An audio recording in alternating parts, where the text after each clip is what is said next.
Film का आधार 2067 में set किया गया है, जब दुनिया को पुनर्वास से परे नष्ट कर दिया गया है। जलवायु परिवर्तन के कारण सभी पौधों का जीवन विलुप्त हो गया है। पौधे के जीवन की कमी के साथ राशि हवा में ऑक्सीजन की मात्रा में तेजी से कमी आई है। लोगों को जीवित रहने के लिए कृत्रिम ऑक्सीजन खरीदना पड़ता है। 99% दुनिया में अंधेरा छा गया है। लोगों का दम घुटता है। ऐसी स्थितियों में ऑस्ट्रेलिया में केवल एक शहर बच गया है, और यह सब एक कंपनी के लिए धन्यवाद है जिसे क्रॉनिका कॉपी कहा जाता है, निगम जो सिंथेटिक ऑक्सीजन बनाती है। हालांकि कृत्रिम ऑक्सीजन एक घातक बीमारी का कारण बनता है, समय के साथ बीमारी कहा जाता है। मानव जाति को पूरी तरह विलुप्त होने में अभी कुछ साल बाकी है। एथन वाइट ऑस्ट्रेलिया के शहर का रहने वाला है। वह और उसका दोस्त जूट क्रॉनिका कॉपो कॉर्पोरेशन में मैकेनिक के रूप में काम करते हैं।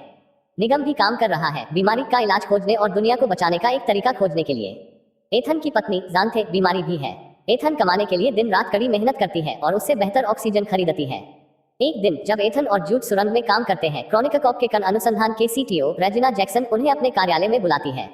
वहां वह दोनों को अपना परिचय देती है और उन्हें बताता है कि अगर हालात नहीं बदले तो कुछ सालों में मानवता मरने वाली है। वह तब बताती है कि एथन ही एकमात्र है जो सभी की मदद कर सकता है और मानवता को बचा सकता है। एथन भ्रमित है और उस पर विश्वास नहीं करता है, लेकिन रेजिना जोर देकर कहती है कि वह उनकी प्रयोगशाला में जाए। लैब में बड़ी मशीनरी है। बिली मिशेल नाम के लैब डॉक्टर ने एथन को अपना परिचय दिया और एथन की कलाई के उपकरण को एक सेकंड के लिए देखता है। फिर वे उसे समझाते हैं कि एथन के पिता डॉक्टर रिचर्ड वाइट ने 20 साल पहले इस परियोजना को शुरू किया था। जो मशीन उनके सामने खड़ी होती है वह एक टाइम मशीन है जिसे क्रॉनिकल कहा जाता है। मशीन के साथ किए गए पहले प्रयोग में उन्हें इसमें रेडियो तरंगे भेजनी पड़ी जांच करने के लिए कि दूसरी तरफ क्या था।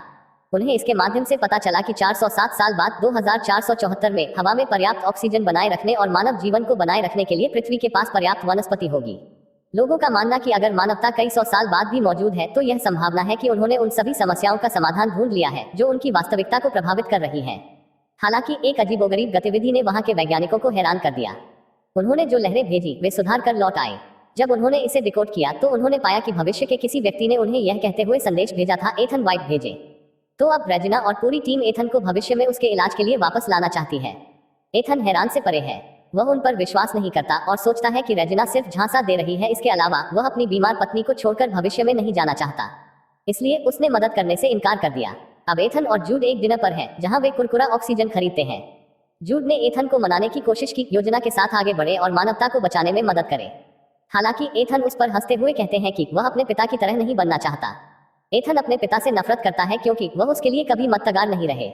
20 साल पहले उनके पिता घर छोड़कर लापता हो गए थे, जबकि उनकी मां की मृत्यु हो गई थी जब वह एक बच्चा था। तब से उसका पालन पोषण यहूदा ने किया, एक ऐसा व्यक्ति जिसे एतान अपना मानता है, बड़े भाई के साथ साथ सबसे अच्छे दोस्त भी।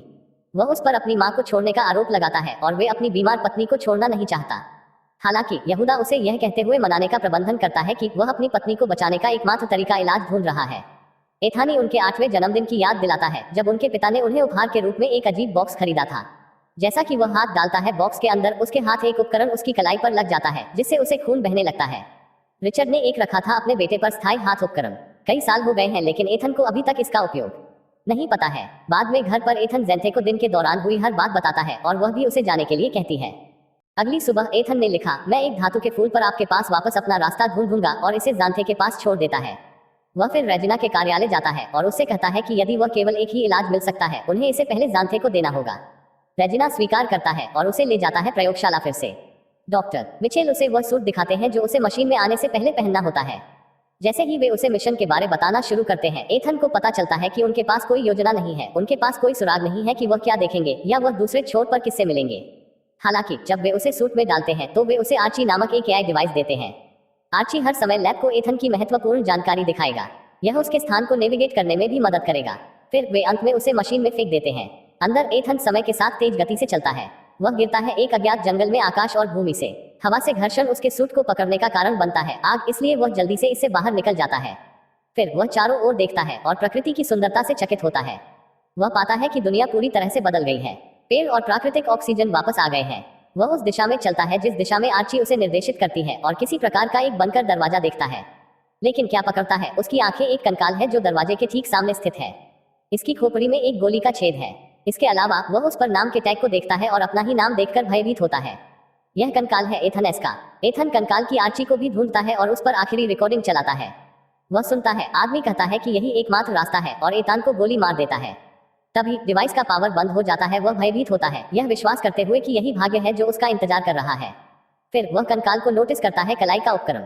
यह एथन के समान है, सिवाय इसके कि कंकाल के उपकरण में हरे रंग की रोशनी चमकती है, लेकिन एथन की पूरी जिंदगी लाल रही है। उस रात वह आग जलाता है और जामुन खाता है। पता चला कि जामुन जहरीले थे। एथन को उल्टी शुरू होती है और वो बेहोश हो जाता है। एथन थोड़ी देर बाद जाग जाता है और यहूदा को अपने सामने देखकर हैरान हो जाता है। जैसा कि यह पता चला है, लैब ने एथन के विटल्स को गिरते हुए देखा और मान लिया कि उसे कोई प्रतिक्रिया हो रही है, जहर देना। इसलिए उन्होंने जल्दी से यहूदा को भविष्य के लिए भेजा, उसे बचाने के लिए इलाज के साथ। कुछ समय बाद एथन और जूड ने पाया कि उसका कंकाल वहीं रह गया है, यानी उसकी किस्मत नहीं बदली है। वे फिर दूसरे दरवाजे को खोजने के लिए आर्ची का उपयोग करते हैं। कुछ उपकरण एथन की आंख को स्कैन करते हैं और उन्हें पहुंच प्रदान करते हैं। जब वे अंदर जाते हैं तो एक मॉनिटर उनका स्वागत करता है। यह उससे डीएनए नमूना मांगता है। जब वह इसे स्वीकार करता है तो उसकी कलाई का उपकरण काम करना शुरू कर देता है। रक्त परीक्षण के बाद यह हरा हो जाता है। कमरे में रोशनी चालू हो जाती है और उन्हें एहसास होता है कि वे 407 साल बाद क्रोनिककॉप की लैब में हैं। टाइम मशीन भी उनके सामने है। जूड उत्साहित हो जाता है क्योंकि अब उनके पास अतीत में वापस जाने का साधन है, लेकिन एथन नहीं सोचता, इसलिए यह कहते हुए कि उन्होंने कुछ भी नहीं बदला है और वह मर जाएगा, मृत एथन की तरह। एथन सिस्टम लॉग की जांच करता है और अपने पिता द्वारा बनाई गई होलोग्राफिक रिकॉर्डिंग पाता है, जो बताता है कि टाइम मशीन को मूल रूप से ऑक्सीजन एकत्र करने के लिए डिजाइन किया गया था, भविष्य के ग्रह में डेटा और फिर इसे वापस अतीत में प्रेषित करें। हालांकि जब उनके पिता सबसे पहले टाइम मशीन शुरू की, उसे एक संदेश मिला जिसमें उसने अपने बेटे को भविष्य में भेजने के लिए कहा था। अपनी शंकाओं के बावजूद उन्होंने ऐसा करने का फैसला किया और एथन के लिए यहाँ डीएनए सत्यापन किया। जल्द ही एथन और जूड को एहसास होता है कि टाइम मशीन उन्हें वापस नहीं ले जा सकेगी, क्योंकि इसकी बैटरी 407 साल बाद लगभग खत्म हो चुकी है। क्या बुरा है कि सक्रियण प्रयोगशाला के परमाणु ऊर्जा कोर में खराबी को ट्रिगर करता है, जिससे परमाणु को मुक्त करने की धमकी दी जाती है। महज 4 घंटे में विस्फोट। इसका मतलब है कि उन्हें टाइम मशीन को ठीक करने का तरीका खोजना होगा और विस्फोट से पहले वापस यात्रा करना होगा। समय से बाहर भागते हुए उन्हें जल्दी से कार्य करना होगा।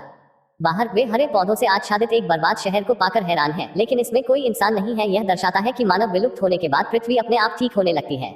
मानव कंकाल बिखरे हुए हैं हर जगह। एथन अपनी पत्नी के घर जाता है, केवल उसकी हड्डियों को खोजने के लिए, जिससे वह निराशा में पड़ जाता है। जूड बीमारी के इलाज के रूप में उसे अतीत में वापस जाने के लिए मनाने की कोशिश करता है। ऐसा लगता है कि भविष्य की दुनिया में भी मौजूद नहीं है। हालांकि यहूदा के शब्द एथन को संदेहास्पद बनाते हैं। फिर वह एक बार फिर से रिकॉर्डिंग चलाने के लिए जंग लगी आर्ची को चालू करता है, जिससे वह पहचानता है जूड की आवाज और ऐसा लगता है कि जूड ठीक वही है जिसने उसे गोली मारी थी। जूड ने एथन पर अपनी बंदूक उठाई, दृढ़ता से इनकार करते हुए कि वह एथन को गोली मार देगा। एथन अंत में पहले मिशन को पूरा करने का फैसला करता है, इसलिए संयुक्त प्रयासों से वे पावर कोर की मरम्मत करने और फिर प्रयोगशाला में लौटने का प्रबंधन करते हैं। अब क्रॉनिकल सिस्टम काम करता है और उन्हें अतीत में लौटने में सक्षम होना चाहिए। उन्हें बस जरूरत है पोर्टल लॉन्च होने तक 37 मिनट प्रतीक्षा करें। एक बार जब उल्टी गिनती 0 पर पहुंच जाती है तो पोर्टल होगा। लगभग 30 सेकंड के लिए 2067 तक तेदर करें। हालांकि एथन अभी भी पाता है कि उसका शरीर पीछे रह गया है, एक ही स्थान पर एक दरवाजा, जिसका अर्थ है कि उन्होंने भविष्य में कोई बदलाव नहीं किया है। सच्चाई का पता लगाने के लिए एथन अपने वर्तमान आर्ची की बैटरी को बाहर निकालता है और उस पर डालता है। इस तरह उसे एक अन्य वीडियो तक पहुंच प्राप्त होती है, जिसमें एथन को आश्वासन दिया जाता है कि उसका भविष्य स्वयं यहूदा द्वारा मारा जाएगा। यहूदा तब स्वीकार करता है कि उसे बदलने की कोई आशा नहीं है भविष्य, और वह एथन की रक्षा करने की कोशिश कर रहा है। ढूंढना यह विश्वास करना कठिन है। एथन अपने भाई को बंद कर देता है एक कमरा, फिर अपने पिता के होलोग्राफिक लॉग को उनके मरने के दिन से बजाता है। वह जल्द ही एक का पता लगाता है, क्रोनिककॉप के सीटीओ रेजिना जैक्सन और उनके पिता के बीच बातचीत। यह दिखाया गया है कि ईथन के पिता इलाज की खोज करके सभी मानव जाति को बचाने के लिए टाइम मशीन का उपयोग करना चाहते थे, लेकिन सीटीओ का इरादा केवल कुछ चुने हुए लोगों के साथ मरने के समय से भागने के लिए मशीन का उपयोग करना था। हालांकि वे जो भी योजना चुनते हैं, किसी को भविष्य में यात्रा करनी चाहिए और टाइम मशीन चालू करें, सुरक्षित रूप से समय के माध्यम से जीवित पदार्थ भेजने के लिए। सीटीओ को उसकी योजना से रोकने के लिए उसके पिता को दोनों तरफ से एक ऑपरेशनल लिंक की आवश्यकता होती है। टाइम मशीन को लॉक कर देता है और एथन के डीएनए को सत्यापन कुंजी के रूप में सेट करता है। ईथन के पर गुस्से में पिता ने बस किया, सीटीओ ने उसे तुरंत मार डाला। फिर वह जूड को एथन की मां को मारने का आदेश देती है और उसके लिए एक अभिभावक बने, इसलिए एक दिन वे भविष्य तक पहुंच प्राप्त करने के लिए एथन के रिस्टबैंड का उपयोग कर सकते हैं। एथन हैरान से परे है। जिस आदमी को वह अपना भाई समझता था, वह निकला जिसने अपनी मां को मार डाला और उसे भी मारने वाला है। उसे भी एहसास होता है कि उसने अपने पिता को गलत समझा है, जिसने जानबूझकर परिवार को नहीं छोड़ा। यह जानते हुए कि रेजिना भविष्य में कुछ चुने हुए लोगों को लाना चाहती है, एथन टाइम मशीन को बंद करने की कोशिश करता है, लेकिन जूड एथन को रोकने के लिए दौड़ता है और बताता है कि वह सीटीओ द्वारा यहाँ यह सुनिश्चित करने का काम सौंपा गया है कि बिजली की विफलता को ठीक करने के लिए समय पर एथन को भेजा जाए। एक बार जब एथन टाइम मशीन को सक्रिय कर देता है तो उसे एथन को मार देना चाहिए। हालांकि जूड ने पिछले कुछ वर्षों में एथन के साथ घनिष्ठ भावनात्मक संबंध बनाए हैं। अपने भाई सदृश मित्र को उस अवस्था में देखकर उसके कारण वह अपराध बोध से ग्रस्त हो जाता है। तो इसके बजाय एथन को गोली मारने के बाद उसने खुद को गोली मार ली। क्रोध और पछतावे में एथन ने दृढ़ संकल्प किया है अपने पिता की मरणासन इच्छा को पूरा करना, जो कि इलाज ढूंढना और मरते हुए इंसानों को बचाना है। वह मॉनिटर में देखता है और पाता है कि उसके पिता द्वारा लिखा गया पहला संदेश है। उन्होंने निष्कर्ष निकाला कि भेजे एथन व्हाइट संदेश स्वयं द्वारा भेजा गया था, इसलिए वह संदेश में फिर से कोट करता है और कई अन्य चीजों के साथ इसे अतीत में भेजता है।